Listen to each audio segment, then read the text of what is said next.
David Littleproud, thanks for your time. Let me start with this appointment of a new Reserve Bank governor. How would you feel about a bureaucrat like Jenny Wilkinson or Stephen Kennedy getting the job?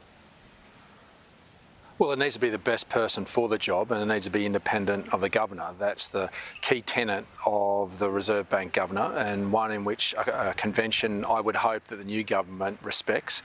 Obviously, all eminently qualified people, but what we also want to see in what is troubled time is continuity of the Reserve Bank in being able to continue on a trajectory to protect the economy and making some of the tough decisions they're having to at the moment, which is being exacerbated by the government's irresponsibility in terms of spending. The RBA has to respond to the financial decisions the government's making, and their job's been made harder. So what we need to make sure is that there's independence in that RBA governor in getting the monetary settings right in this country. It's a long-held principle and convention that should be respected. Is it time the government got on with this announcement? Well, I think it's important to give that continuity and certainty, not just to the RBA, but to the economy in knowing who will be that independent governor. And obviously, there has also been some convention in the past where the deputy governor has stood up after a time as deputy. So obviously, there's a number of names in the hat, but it's important that the independence of the RBA governor is respected, and we hope that the government respects that convention. I think it's one we should all adhere to, not only now but into the future. Now, I wanted to ask about the EU and these trade talks. Don Farrell's rushed over there, the Trade Minister. How important is it to get this deal up, and why is there such a fuss over the names Prosecco and Feta, and is that worth risking the deal over? It is, and it's more important that we get it right than rushing into a deal. This has been going on for some time. In fact, even when we were in government before the 19 election, there were discussions.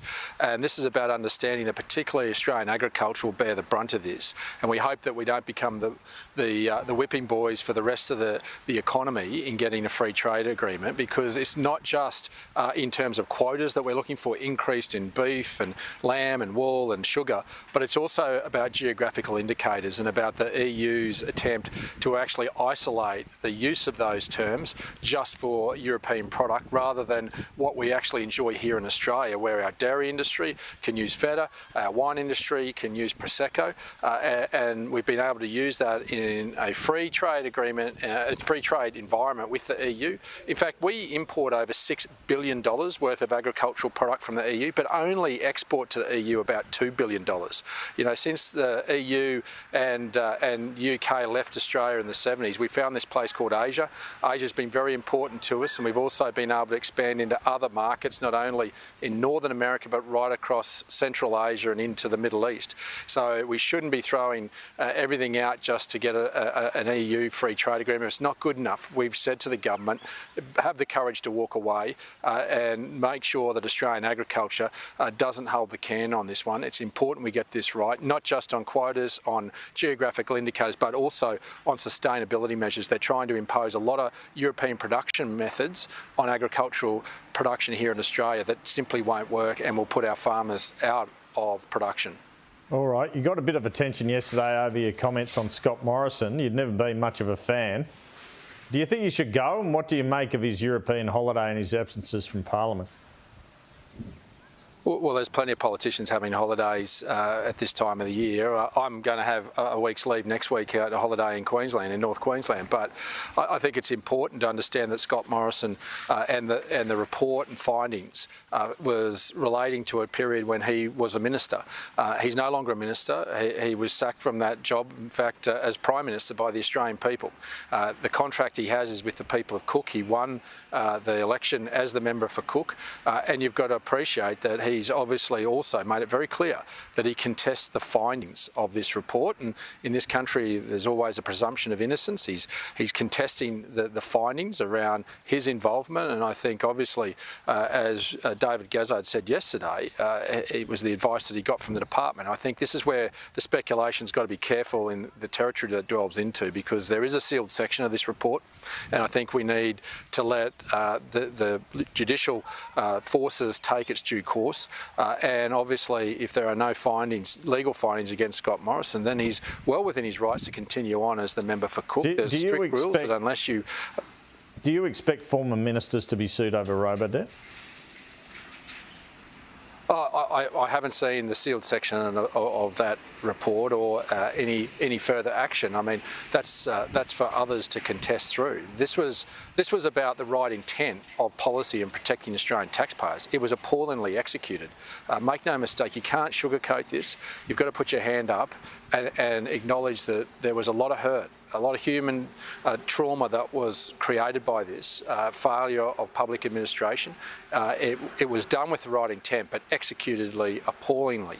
And that's got to be a learning into the future, not just for this government, but future governments. And you've got to acknowledge that. But you've got to move on and make sure it doesn't happen again. Mr. Littleproud, surely the longer Scott Morrison is there, it's harder for the coalition election prospects. Would you agree with that? I think Scott Morrison's on the backbench, and obviously his time in the sun is over as terms of leading the party, leading the Liberal Party, and leading the coalition. There's a new team.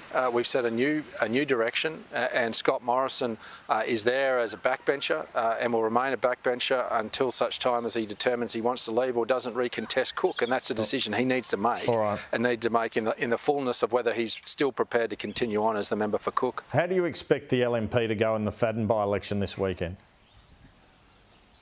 Yeah, I'm not privy to the polling, mate. I'm a Nat. It's a Liberal seat, so I do expect that we will win in Fadden. I think that we've been able to prosecute a very strong case around cost of living. Let's get away from all the hyperbole or robo-debt. It's what actually is coming out of people's wallets at the moment, and it doesn't matter whether you're in Maranoa or you're in Fadden. You're feeling it because of the decisions of this government. So this is about the cost of living crisis as this government is fueling, and it's also, I think, will be a bit of a reflection on the government putting more emphasis on the voice rather than on people's cost of living. So I hope and I suspect that we'll win the seat. I'm not sure, and I don't want to predict margins. I'm not privy to the polling, but we've got a strong candidate and we've had a strong campaign. Just finally, is Barnaby Joyce still after your job? Oh, that's a question for Barnaby. I'm comfortable in my own skin, comfortable in my achievements as the leader of the Nats. So I was the one that led the Nationals to a preemptive position on the Voice 9 months ago, put in place the framework for us to get to that decision. Actually got nuclear on the public debate, and even got the Liberals who were against this. And the reason why we didn't actually go down a nuclear pathway for 9 years of government, they weren't ready. But Peter Dutton had the courage to take my hand, and now we're talking about nuclear energy. So I'll stand by my record. I'm comfortable in my own skin, but it's a gift of my party room, and I don't get carried away with it. But I don't get focused on that, because then I'm not focused on what I'm trying to do, which is look after the 30% of Australians that live outside a capital city. Are you afraid Barnaby will continue to destabilise you until he takes the job or someone else takes the job? No, I'm not reflective of any of that. I'm comfortable in my own skin. I'm comfortable in my achievements. I'm comfortable in our team's achievement. I believe in the primacy of our party room, and I think my job is to bring that together and draw on that diversity, and to actually lead on some of these debates, like we did on The Voice, like we did on nuclear energy. That's the leadership that I want to bring about the primacy of the party room.